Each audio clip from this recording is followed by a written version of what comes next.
Hi నమస్తే, welcome to Myra Media. నేను మీ కేవీఆర్. పేరుకేమో బీసీల పార్టీ, కానీ ఆచరణలోనేమో లోపించిన చిత్తశుద్ధి. ఇది తెలుగుదేశం పార్టీకి సంబంధించిన సింగిల్ లైన్ అనలైజేషన్. వాస్తవానికి మొన్న గుంటూరు జిల్లా మంగళగిరిలో జేహో బీసీ పేరుతో పవన్ కళ్యాణ్ అండ్ చంద్రబాబు ఇద్దరు కలిసి చేసిన షో చాలా మంది బీసీ నేతలను, బీసీ వర్గాలను ఆలోచింపజేసింది. అంటే ఏవైతే మాటలు చెప్పారో ఆచరణలోకి వచ్చేసరికి మాత్రం ఫెయిల్ అయింది అన్న కోణంలో బీసీ సామాజిక వర్గాలన్నీ కూడా పెద్ద ఎత్తున గుర్రుగా ఉన్నాయన్నమాట. నిజానికి మొన్నటి లిస్టులో కనుక మనం అబ్జర్వ్ చేస్తే 99 సీట్లలో ప్రకటించారు జనసేన టీడీపీ ఉమ్మడి జాబితాలో. అందులో ఇంచుమించు 21 మందికి కమ్మలకు, మరో 20 మందికి రెడ్లకు టీడీపీ అండ్ జనసేన కలిపి టికెట్లు ఇచ్చింది. కేవలం బీసీలకు ఇచ్చింది మాత్రం 17 సీట్లే. ఇంకా మిగిలిన 57 సీట్లలో బీసీలకు దక్కేదేన్ని అన్న ఒక క్వశ్చన్ కూడా రేజ్ అయింది. ఈ నేపథ్యంలో పేరుకేమో బీసీల పార్టీ, బీసీలకేమో మొండి చెయ్యి అన్న వాదన బీసీ సామాజిక వర్గాల్లో పెద్ద ఎత్తున వినిపిస్తుంది. నిజానికి మంగళగిరి అంటే నారా లోకేష్ బాబు ఎక్కడైతే అంటే ప్రాతినిధ్యం వహించాలని తహతాలాడుతున్నారో, ఎక్కడైతే పోటీ చేసి గెలవాలని తహతాలాడుతున్నారో ఆ మంగళగిరి సీటు నిజానికి బీసీల సీటు. ఒకప్పుడు గత కొన్ని ఎలక్షన్ల కనుక మనం గమనించినట్టయితే మురుగుడు హనుమంతరావు, ఆయన తర్వాత కాండ్రు కమల, ఆ తర్వాత ఆల రామకృష్ణారెడ్డి ఇట్లాంటి వాళ్ళంతా ప్రాతినిధ్యం వహించారు. అంతకుముందు అంటే మంగళగిరి మున్సిపల్ చైర్పర్సన్ ఎవరైనా కూడా పద్మశాలీలకే అవకాశం దక్కేది. అట్లాంటి మంగళగిరిలో నారా లోకేష్ తిష్ట వేయడం, అక్కడ గెలవాలనుకోవడం ఎంతవరకు కరెక్ట్ అన్న చర్చ కూడా పెద్ద ఎత్తున జరుగుతుంది. అంటే పద్మశాలీలు ముఖ్యంగా బీసీలలో యాదవులు, ముదిరాజులు ఇట్లాంటి వాళ్ళ తర్వాత అత్యధికంగా ఇంచుమించు 15% ఓటు బ్యాంక్ ఉన్న పద్మశాలీలకు దక్కాల్సిన 2 సీట్లలో ఒకటి మంగళగిరి.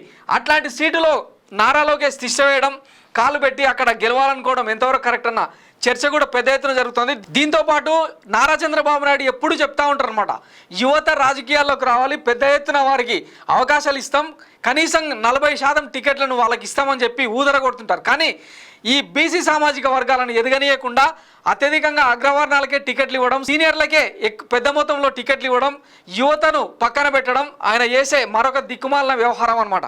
ఇదంతా ఒక ఎత్తు అయితే ముఖ్యంగా టీడీపీకి చెందిన చేనేత సామాజిక వర్గ నేతలు మరింత ఆగ్రహంగా ఉన్నారని తెలుస్తోందనమాట. చేనేత సామాజిక వర్గాన్ని తెలుగుదేశం పార్టీ చిన్నచూపు చూస్తుందంటూ ముఖ్యంగా పద్మశాలీలు ఫైర్ అవుతున్నారు. ఏపీలో దాదాపు 15 నియోజకవర్గాల ఫలితాన్ని చేనేత సామాజిక వర్గాలు ప్రభావితం చేస్తాయి.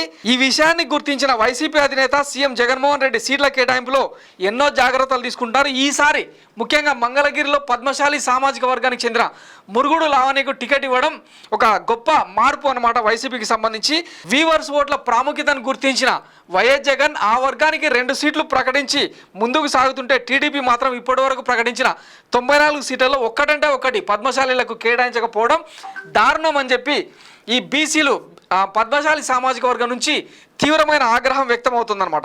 ఇంతకాలం పార్టీ కోసం రోడ్డెక్కి ఆహర్నిశలు పార్టీ కోసం పాటుపడ్డ శ్రీరామ్ చిన్నబాబుకు ఇప్పటి వరకు సీటు కేటాయించకపోవడంపై చేనేత వర్గానికి చెందిన తెలుగు యువత మండిపడుతున్నారు. రాష్ట్ర తెలుగు యువత అధ్యక్షుడిగా ఉండి ఇంతకాలం పార్టీ కోసం ధర్నాలు, నిరసనలు చేస్తూ అధికార వైసీపీని ఎదిరించి నిలిచిన శ్రీరామ్ చిన్నబాబుకే దిక్కులేకపోతే ఇక సామాన్య చేనేత నేతలు, కార్యకర్తల పరిస్థితి ఏంటని చేనేత వర్గీయుల్లో ఒక మదనం స్టార్ట్ అయిందనమాట. చిత్తూరు జిల్లా మదనపల్లిలో శ్రీరామ్ చిన్నబాబుకు టికెట్ కేటాయించడానికి పరిస్థితులన్నీ అనుకూలంగా ఉన్న చంద్రబాబు ఎందుకు తాత్సారం చేస్తున్నారోనని ఆ సామాజిక వర్గం నేతలు ఆవేదన వ్యక్తం చేస్తున్నారు. ఒక్క మదనపల్లిలోనే చేనేతల ఓట్లు ఇంచుమించు 40,000కు పైగా ఉంటాయి. ఏపీలోని ధర్మవరం నియోజకవర్గంలో చేనేత వర్గం ఓట్లు అత్యధిక సంఖ్యలో ఉండగా సెకండ్ ప్లేస్లో మదనపల్లి ఉంది. ఆ తర్వాత మంగళగిరిలో అత్యధికంగా ఓట్లు ఉంటాయి. ఇక ఏపీలో టీడీపీ గద్దెనెక్కాలంటే 15 నియోజకవర్గాల్లో డిసైడింగ్ ఫ్యాక్టర్గా ఉన్న చేనేత వర్గీయుల ఓట్లు చాలా కీలకం.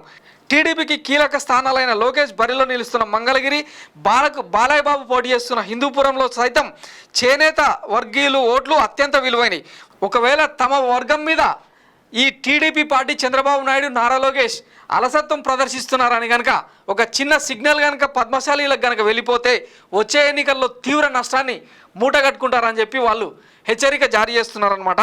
ఇవే కాకుండా వెంకటగిరి, శ్రీకాళహస్తి, ప్రొద్దుటూరు, ఎమ్మిగనూరు నియోజకవర్గాల్లో ఫలితాల సరళికి కూడా వీవర్స్ ఓట్లే ఇంపార్టెంట్. ఈ నేపథ్యంలో వచ్చే జాబితాలోనైనా ముఖ్యంగా పద్మశాలీలకు, యాదవులకు టీడీపీలో న్యాయం జరుగుతుందన్న ఆశతో ఆయా వర్గాలకు చెందిన నేతలు ఉన్నారు. ఏం జరుగుతుందో చూడాలి. ఇకపోతే టీడీపీ ఎస్సీ సెల్కు ప్రాతినిధ్యం వహించిన ఎంఎస్ రాజు పి గన్నవరం టికెట్ ఆశించారు. అయితే అనూహ్యంగా మహాసేన రాజేష్ని అక్కడ తీసుకొచ్చి పారాచూట్ లీడర్ను అంటే గత ఏడాది క్రితమే మహాసేన రాజేష్ టీడీపీలో చేరిన ఎంఎస్ రాజు టీడీపీకి సేవలు చేస్తున్నారు. ప్రతి ధర్నా ప్రతి ఉద్యమంలో ఆయన పాల్గొన్న నేపథ్యం ఉంది. అట్లాంటి ఎంఎస్ రాజుకు పి గన్నవరం టికెట్ దక్కకపోవడంతో ఆయన వర్గీయులు సైతం పి గన్నవరంలో ముఖ్యంగా తూర్పుగోదావరి జిల్లాలో పశ్చిమ గోదావరి జిల్లాలో మాదిగ ఓటర్లు సైతం పెద్ద ఎత్తున తిరగబడే అవకాశం ఉందని కూడా హెచ్చరికలు జారీ చేస్తున్నారు. సో మొత్తం మీద బీసీ జయహో బీసీ అని చెప్పి ఒక నినాదం తీసుకొచ్చినా కూడా గత కొన్ని దశాబ్దాలుగా చూస్తుంటే కమ్మల పార్టీగా ఎట్లయితే చంద్రబాబు నాయుడు ఈ తెలుగుదేశాన్ని మార్చారో పరిణామ క్రమం చూస్తే కనుక ఈజీగా అర్థమవుతుంది. సో బీసీల పార్టీ ఇక ఎంత మాత్రం కాదన్న విశ్లేషణలు కూడా మొదలైన నేపథ్యంలో ఆ వర్గాలు మొత్తం కూడా టీడీపీకి మొండి చేయి చూపించే అవకాశం ఉన్నట్టు తెలుస్తుంది. వాస్తవానికి బీసీలకు బాబు మొండి చేయి చూపిస్తే ఈసారి బీసీలందరూ కలిసి చంద్రబాబుకు మొండి చేయి చూపించే అవకాశాలు ఉన్నట్టు సర్వేలు సైతం రిఫ్లెక్ట్ చేస్తున్నాయి. చూద్దాం మరి రేపటి తీర్పు ఎట్లా ఉండబోతుందో. బీసీలందరూ కలిసి చంద్రబాబుకు వాతలు పెడతారా లేదంటే మరొకసారి ఆ పార్టీకి వెన్నుదన్నుగా నిలుస్తారా అన్నది రాబోయే ఎన్నికల్లో తేలనుంది. Thanks for watching Myra Media. నేను మీ కేవీఆర్. Thank you.